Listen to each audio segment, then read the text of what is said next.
Now we will be discussing about the additional condition which is required to treat any individual as ordinary resident or not.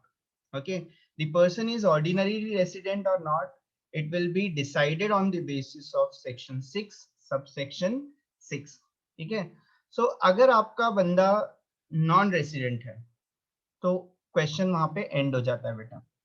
अगर your individual is non resident तो आप question को आगे नहीं लेके जाएंगे. You will declare him और हर as non resident और उसके आगे आप नहीं जाएंगे. ठीक है, this is clear. If the person is resident तो रेसिडेंट दो तरह के हो सकते हैं, ordinary resident, not ordinary resident. ठीक है, ordinary resident, not ordinary resident. ठीक है, दो तरह के रेसिडेंट होते हैं. सर किसको हम लोग ऑर्डिनरी रेसिडेंट बोलेंगे? टैक्सेबिलिटी ऑलरेडी आपने देखा है, ऑर्डिनरी के केस में सबसे ज्यादा होती है.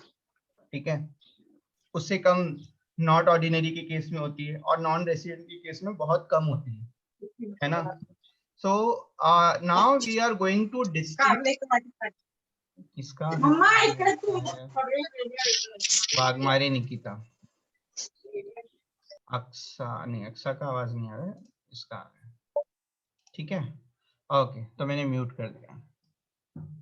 Okay, what it says, additional condition under 6 subsection 6 says he should be a non-resident in India for 9 out of 10 preceding previous year, that is 2011 to 1920. ठीक है, ये उल्टी तरह से पूछा हुआ है. ठीक है, आप इसको सीधा कर सकते हैं. किसी भी बंदे को अगर आपको नॉट ऑर्डिनरी में कंसीडर करना है तो उसको वो 9 या 9 से ज्यादा टाइम क्या होना चाहिए, नॉन रेसिडेंट. अब आप इसको अगर कन्वर्ट करेंगे तो आप कैसे कन्वर्ट करेंगे? मिनिमम 2 साल आपको क्या होना पड़ेगा, रेसिडेंट होना पड़ेगा ऑर्डिनरी होने के लिए. ठीक है, कंफ्यूजन बहुत होता है इसलिए लिखकर हम लोग समझ लेते हैं. एक वर्ड फाइल लेता हूं मैं.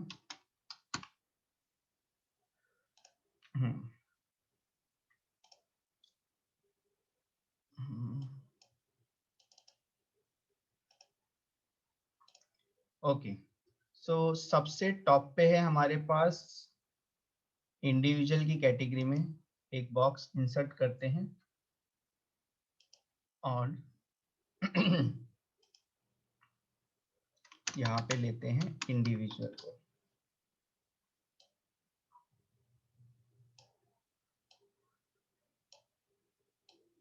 थोड़ा जूम कर लेंगे इसको और छोटा हो जाना. ठीक है, दिस इज आवर इंडिविजुअल. अब ये इंडिविजुअल क्या हो सकता है, ये this individual can be divided into 2 part.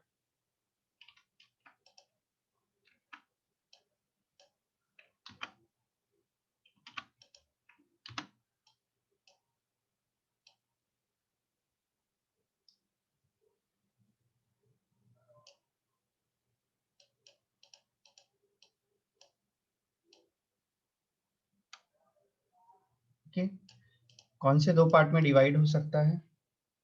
Resident, non resident.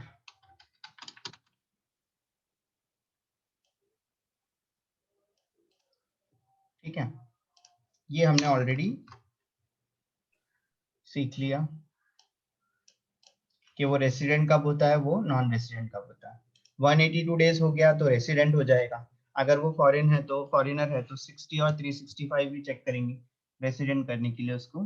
ठीक है, अदरवाइज वो नॉन रेसिडेंट हो जाएगा. नॉन रेसिडेंट हुआ तो कोई बात नहीं, रेसिडेंट हुआ तो 2 बातें होंगी. ठीक है, कौन सी 2 बातें होंगी रेसिडेंट हुआ तो?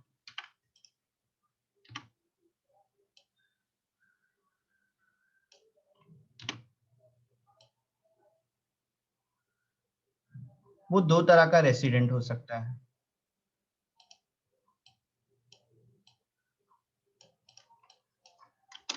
ऑर्डिनरी,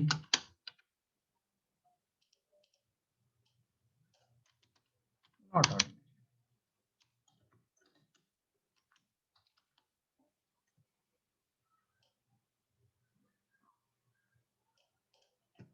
ठीक है, बराबर है. अब रेसिडेंट और नॉन रेसिडेंट में बाइफरकेशन करने के लिए क्या लगा था आपको? यहाँ पर आपको चाहिए था, इसको सेटिस्फाई करना है सेक्शन 6 सबसेक्शन 1।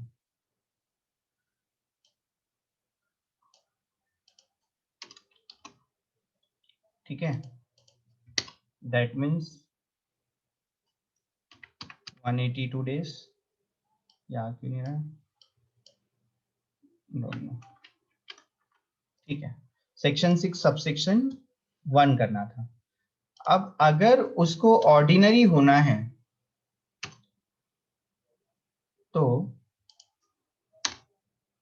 उसको सेक्शन 6 सबसेक्शन 6 में आना पड़ेगा। ठीक है, अब ये सेक्शन आपको क्या बोलता है, इसकी स्टोरी आप सुन लो।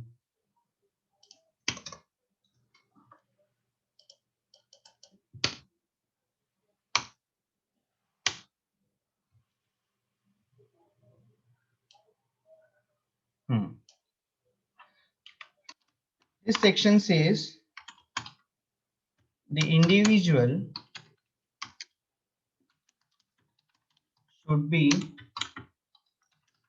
resident for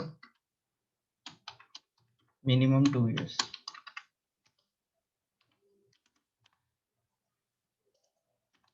And it says, and he should stay in India 2 years out of 10 years.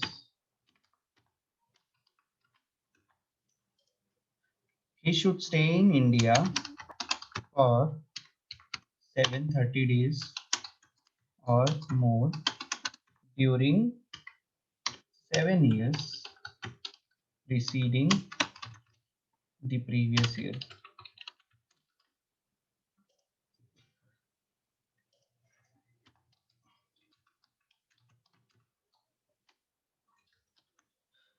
ठीक है,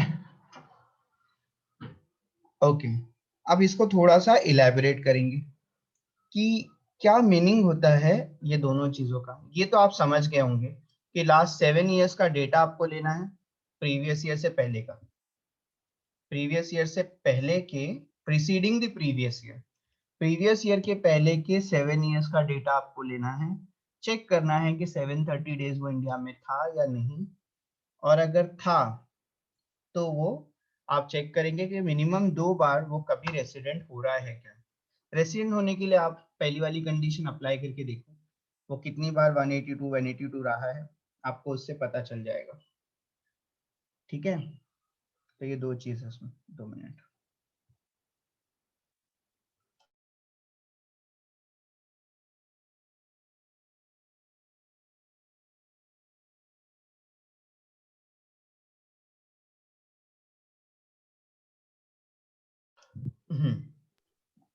ठीक है, सो कैसे अब ये दोनों चीजें चेक करनी है वो मैं आपको सिखाऊंगा अभी।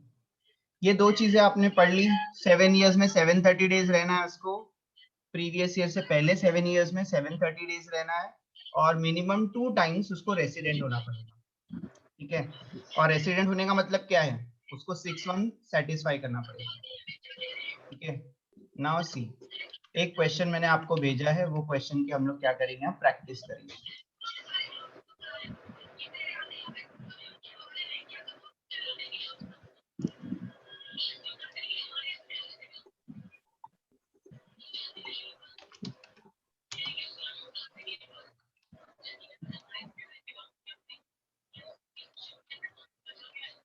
कौन सा क्वेश्चन है?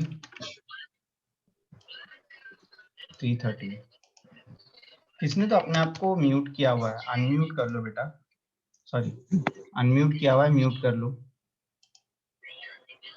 वाघमारे निकिता, बार बार अपने आप को क्यों आप अनम्यूट कर दे रहे? ओके, चलो इसको यहाँ पे सॉल्व करेंगे, इसके नीचे ही। तो सबसे पहले वो करेंगे जो अब इससे पहले हम लोगों ने ऑलरेडी सीख रखा हुआ है।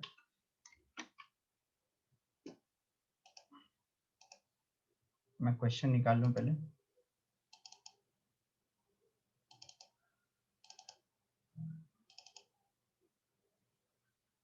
Okay, this is the question. Mr. Yan, citizen of USA, provides you the following information. Okay, अब क्वेश्चन को आपको दो पार्ट में डिवाइड करना है. Whether resident or not, that is section 6 subsection 1 वाला जो इससे पहले हम लोग करते थे, सेम है. ठीक है, इसमें कोई चेंजेस नहीं रहने वाला. और दूसरा सेक्शन 6 सबसेक्शन 6, जहाँ पे हम लोग चेक करेंगे कि वो ऑर्डिनरी है कि नहीं. ऑर्डिनरी की बात बाद में करते हैं. ठीक है, पहले चेक करेंगे वो रेसिडेंट है या नहीं, क्योंकि रेसिडेंट नहीं हुआ तो ऑर्डिनरी चेक ही नहीं करते हैं. ठीक है, तो रेसिडेंट जो है वो ऑर्डिनरी होगा या नहीं होगा वो बात की बात है. पहले वो रेसिडेंट है या नहीं वो पहले चेक करना. ठीक है, नाउ टेल मी इसकी कैटेगरी कौन सी है. Mister N, citizen of USA, provides the following information. बोलो. So, USA Mr. Yen, citizen of USA. हाँ, correct. So the category of this person is Mr. Yan is citizen of USA. ठीक है, okay. Now tell me इसके पास कितनी condition है.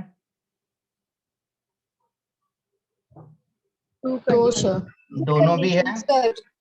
दोनों भी condition है, इसके ऊपर एक्सेप्शन अप्लाई नहीं होता है. दोनों कंडीशन लिखेंगे. He will be resident in India for previous year 2020-21 if he stay in India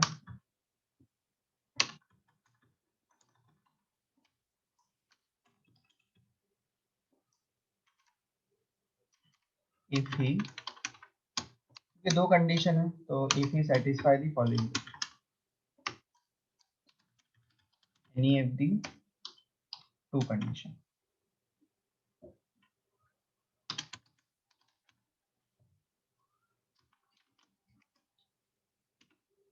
ठीक है, the one is he should stay in India for 182 days or more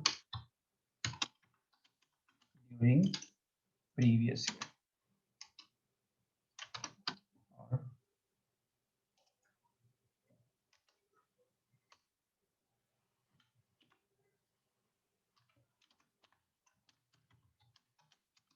he should stay in India for 60 days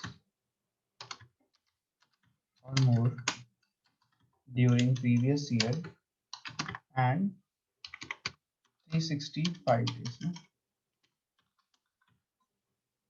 or more during 4 years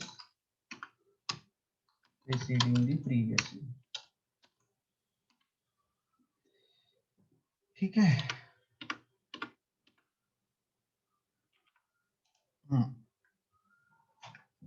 तो मैंने दोनों condition यहाँ पे mention कर दिया है.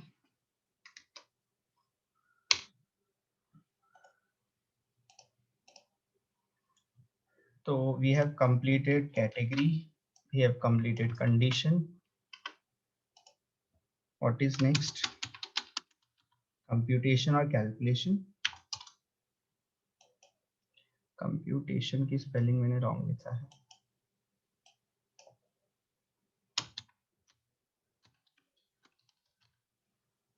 Okay,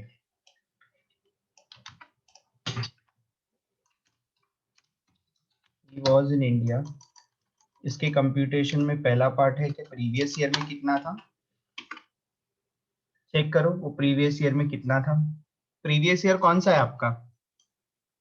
2021 sir. कितने डेज का इंडिया में? 180 days. 180 days. Okay, 180 days, very good. चलो लिख लेते हैं यहाँ पे. He was in India for 180 days during previous year। क्योंकि यहाँ पे कंडीशन पूरी नहीं हो रही है 182 डेज वाली, तो आप दूसरी भी चेक करेंगे कि वो प्रीवियस 4 ईयर में कितना डेज था। He was in India और पहले मुझे कैलकुलेट करना पड़ेगा। प्रीवियस 4 ईयर मतलब कौन कौन से ईयर का कैलकुलेशन करेंगे, सबसे ज्यादा इंपॉर्टेंट वो है।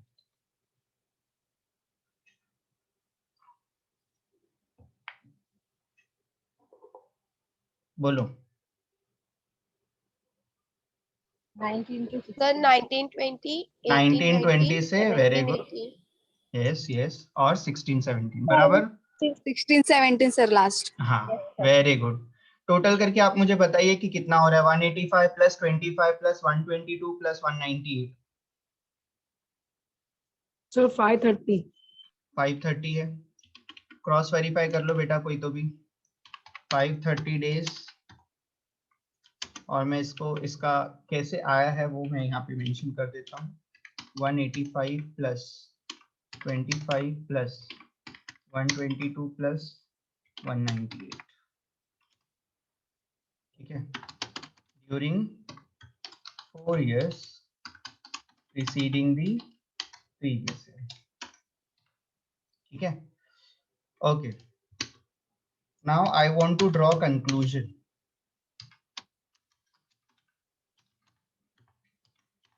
What is your conclusion? पहली कंडीशन सेटिस्फाई हुई? हाँ रेसिडेंट। No sir. पहली कंडीशन सेटिस्फाई नहीं हुई, बट दूसरी दोनों ही कंडीशन सेटिस्फाई हो गई। मिनिमम 60 के ऊपर है ये और मिनिमम 365 के ऊपर है ये, ठीक है। सो दूसरी कंडीशन पूरी कर रहा है, means mister N is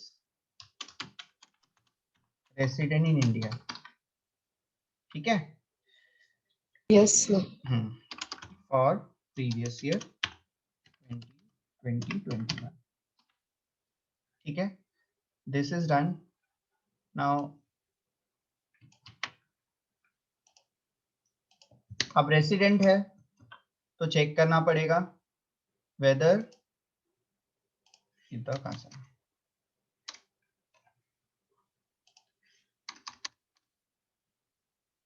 whether ordinary resident और नॉट सेक्शन 6 सबसेक्शन 6, ठीक है।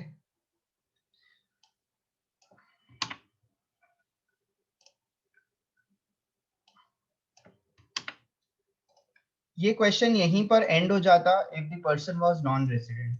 नॉन रेसिडेंट की दो कैटेगरी नहीं होती है, non resident is non resident, that's it, उसकी और कोई कैटेगरी नहीं होती। But if the person is resident तो वो ऑर्डिनरी भी हो सकता है और नॉट ऑर्डिनरी भी हो सकता है, ठीक है। सो वेदर ऑर्डिनरी रेसिडेंट और नॉट, वो हम लोग यहाँ पे चेक करेंगे, ठीक है। Now category is not going to change, category तो वही रहने वाली है, तो हम लोग डायरेक्ट कंडीशन से स्टार्ट करेंगे।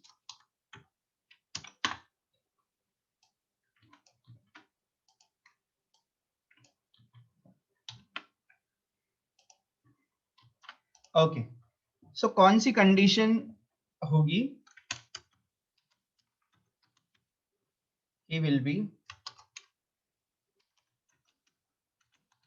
ordinary resident in India if he satisfy both the following condition। उसको दोनों बेटा सेटिस्फाई करना है। यहाँ पे ऑप्शन था, ठीक है, यहाँ पे ऑप्शन नहीं है, दोनों ही पूरी करना है, ठीक है। Number 1, he should stay in India for 730 days 7 years this year, ठीक है। सेकेंड, तो मैंने बीच में और या किसी की साइन नहीं लिया, तो यहाँ पे एंड ले लो।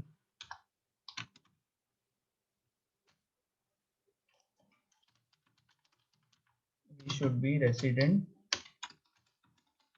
for 2 years, for minimum 2 years out of 10 years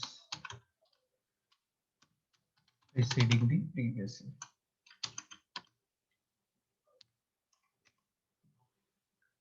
computation पे जाते हैं.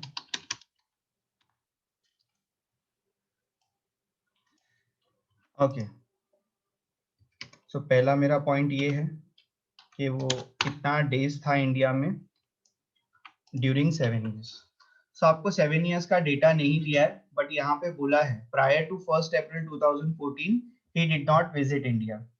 ठीक है, तो 6 years का डेटा आपके पास है. 6 years का डेटा है ना, 19, 20, 18, 19, 17, 18, 16, 17, 15, 16 और 14.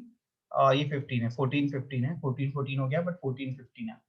ठीक है, तो 6 years का डेटा है. उसके पहले आपके पास वो कभी आया ही नहीं, मतलब इंडिया में कभी नहीं आया.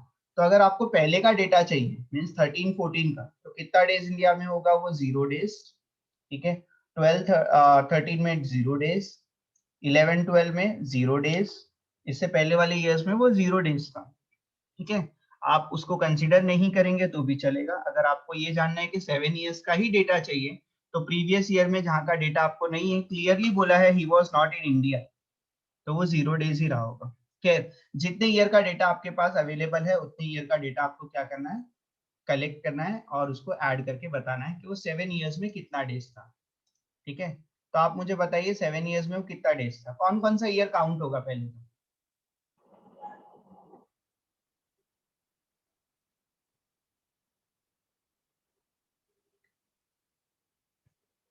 All years, sir.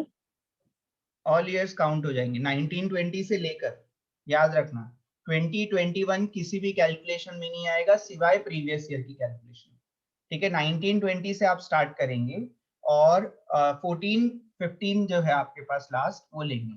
लेकिन आपका आंसर ये होना चाहिए कि 1920 से स्टार्ट करना है और 13, 14 का भी लेना है. ऑल दो 13, 14 का डेटा नहीं है हमारे पास, मतलब 7th ईयर जो है आपका उसका डेटा नहीं है, but we can take it as 0.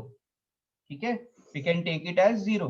उसका वो नहीं था उस ईयर में इंडिया में, तो आप उसको 0 ले सकते हैं या उसको इग्नोर कर सकते हैं. बट याद रखना 7 years का डेटा अगर अवेलेबल है तो 7 years तक के लेना, उसके ऊपर नहीं लेना है डेटा. ठीक है, so what is the total? 575. 575 बोल रहे हैं या 755? 755. 755. किसी बट ने सर हमें प्रीवियस ईयर का नहीं लेना है ना, तो उसको माइनस करके 575. प्रीवियस ईयर का नहीं लेना है बराबर. हाँ, देन 575 ही है. नहीं नहीं लेना है तो 575 कैसे हो गया? ये तो 755 बोल रहे हैं बच्चे बहुत सारे. काउंट करो. नहीं लेने का मतलब बेटा, नहीं लेने का मतलब बेटा उसको माइनस करना नहीं है. हाँ, नहीं लेने का मतलब माइनस करना नहीं है. आपको सिर्फ जो डेटा अवेलेबल है 7 years का वही ऐड करना है, माइनस माइनस कुछ नहीं करना. ठीक है, 755 सर. हाँ, 185 plus 25 plus sir 120. 755. Okay, 198, 95 and 130. Yes, it is 755. ठीक है, 755 is the correct answer. और अगर किसी ने उसको 180 माइनस किया तो 180 माइनस करने का, यहाँ पे माइनस करने का कुछ है ही नहीं बेटा रूल. यहाँ आपको जितना ईयर का डेटा है उसको आप ऐड कर लो. 755 is the correct answer. Okay, he was in India for 755 days during 7 years preceding the previous year. ठीक है, सेकेंड. अब मुझे बताओ मिनिमम 2 years में वो रेसिडेंट होना चाहिए. रेसिडेंट होने के लिए क्या क्या चीजें जरूरी है देखते हैं. रेसिडेंट होने के लिए क्या जरूरी है?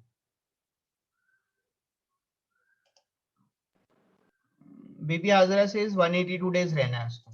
सिर्फ 182 डेज रहना है क्या? 60 और 365 भी चलेगा ना.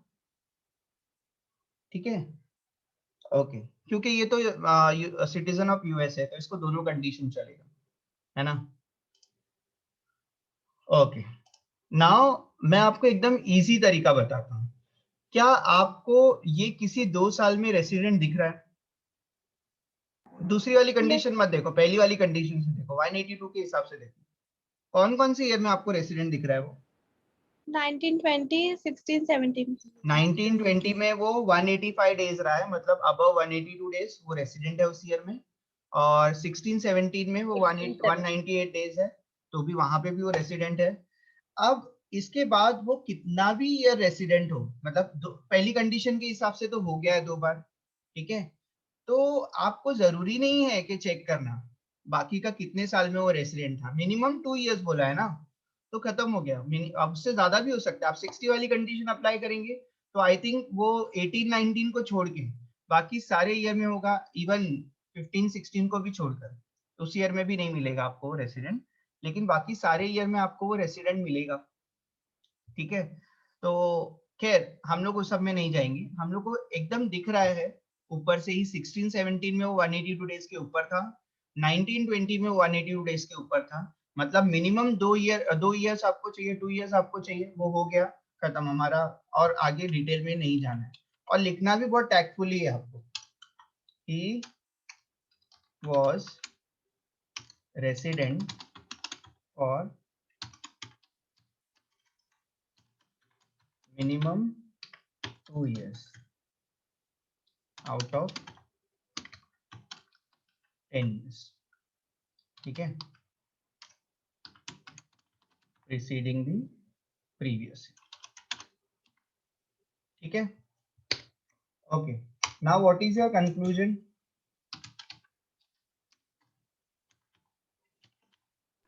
He is a ordinary resident.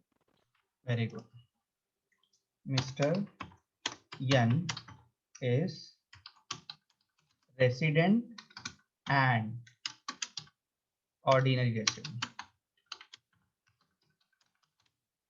ठीक है, और अगर आपको ये कुछ कोई दोनों में से एक कंडीशन पूरी नहीं कर पाता हो, 754 डेज था आपने, सॉरी 754 नहीं, 729 डेज था अगर इंडिया में, मिनिमम 730 चाहिए ना आपको, तो 729 डेज था वो 7 इयर्स में, तो आपका कंक्लूजन क्या आएगा? Mr. Yan is resident but and non-resident. Very good, mister Yan is resident but not ordinary resident, Ordinary. ठीक है। तो मैंने आपको प्रॉमिस किया था कि मैं आपको बताऊंगा रेसिडेंट क्या होता है, ठीक है, जो कोई कंडीशन पूरी नहीं करता, मतलब 6(1) की भी नहीं पूरी करेगा, 6(6) तो हम लोग चेक ही नहीं करते उसके लिए, ठीक है, तो अंडर सेक्शन 6 सबसेक्शन 1 वो कंडीशन पूरी नहीं करेगा, दैट इज 182 और 63-65 वाली, ठीक है, जो भी उसको एप्लीकेबल है। Second, who is resident but not ordinary resident, जो 6(1) की कंडीशन पूरी करता है, मतलब रेसिडेंट हो जाएगा बट 6(6) की कंडीशन पूरी नहीं करेगा, तो उसको आप बोलेंगे resident but not ordinary resident. अब इस बंदे ने दोनों कंडीशन पूरी किया है, ठीक है, सेक्शन 6(1) की भी और 6(6) की भी, ठीक है, तो इस केस में ये क्या हो गया, रेसिडेंट एंड ऑर्डिनरी रेसिडेंट, ठीक है। तो अब तक आपको समझ में आ गया होगा रेसिडेंट किसको बोलते हैं, resident and ordinary resident, resident but not ordinary resident, और नॉन रेसिडेंट, ये 3 चीज का डिफरेंस आपको समझ में आ गया।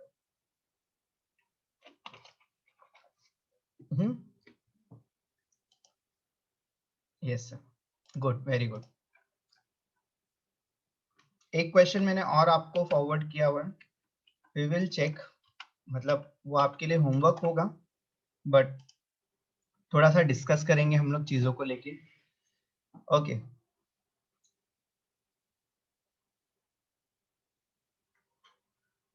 इस क्वेश्चन को आप देखो, इसको आपको सॉल्व करना है।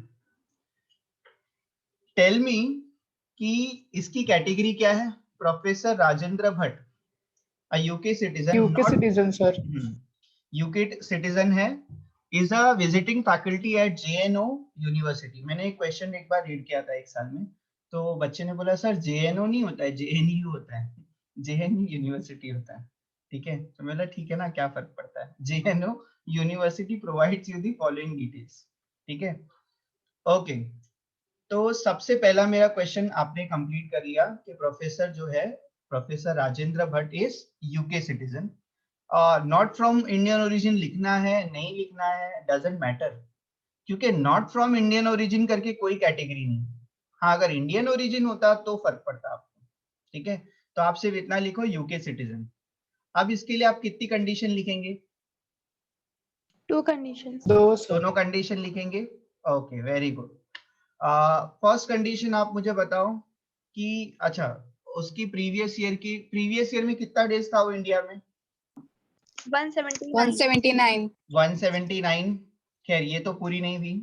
प्रीवियस 4 इयर्स में देखो कितना है वो, तो आप चेक करेंगे 195। ध्यान से चेक करना, ये ऊपर से नीचे जा रहा है ना, 2021 और उसके नीचे। ठीक है, मैं तो आप हर बार नीचे से। Sir 530। Okay, 195 plus 15 530 sir. Okay, very good, 530 आ रहा है। What is the conclusion? 60 और 365 में फॉल हो रहा है। रेसिडेंट है वो। He is the respected. Very good, okay, ये हो गया। अभी हम लोग 6 के ऊपर जाएंगे। तो दो कंडीशन है, लास्ट 7 इयर्स में, मतलब 2019-20 से लेके बाकी के पूरे ईयर आप काउंट करेंगे तो 530 तक तो मैंने काउंट कर लिया है, 16-17। बाकी के दो भी काउंट कर लो आप, 100 and 125, it comes to 755। Correct yes है? सर। तो उसके पहले वो इंडिया में नहीं आया था, ये डिटेल दिया हुआ है आपको already.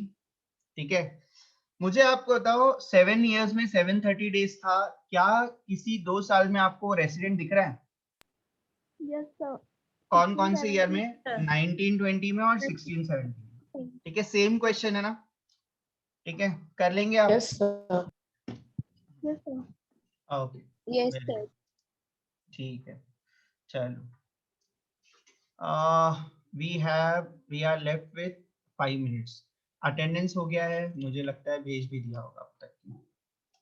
Our students are very particular. आज तो सरप्राइज हो गया, मैं अटेंडेंस नहीं मिला मुझे अभी तक की। डन, हाँ डन है, मतलब मिल रहा है। ठीक है, very good, done.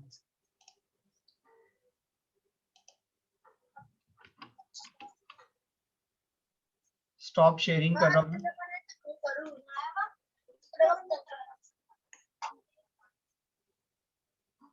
Sir condition he is resident और ऑर्डिनरी रेसिडेंट होगा ना? यस, यस आंचल, बराबर बोला आपने, वो रेसिडेंट एंड ऑर्डिनरी रेसिडेंट होगा।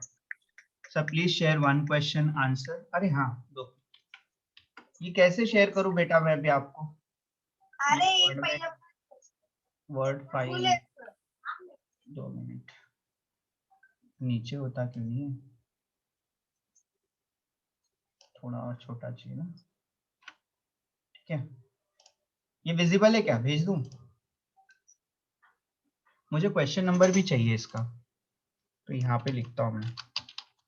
क्वेश्चन नंबर 3 पॉइंट समथिंग था वो, 313 ना, ये है।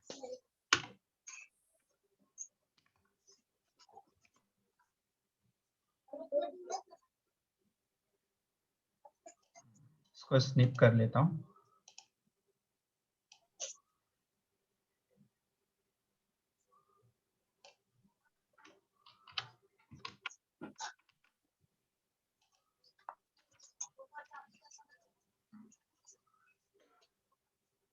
Okay, this question's answer is sent in your group. Go through it, solve the other question. Now we are done with this chapter also. ठीक है, कुछ practice करेंगे and we are done. ठीक है, रेसिडेंशियल स्टेटस में आपको बहुत आगे तक के क्वेश्चंस नहीं आएंगे, लेकिन एटलीस्ट अगर रेसिडेंट बोला, आपको चीजें बता दी होंगी ऑलरेडी, और उसके ऊपर से आपको क्वेश्चन पूछा जाएगा। फॉर एग्जांपल वो इतना डेज था, आपका कंक्लूजन क्या है? फॉर एग्जांपल वो इंडियन है, आउट ऑफ एम्प्लॉयमेंट के लिए बाहर जा रहा है, इतना डेज था, अभी आपका क्या कंक्लूजन है?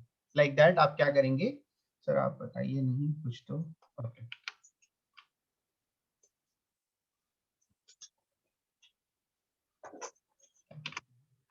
ठीक ठीक है।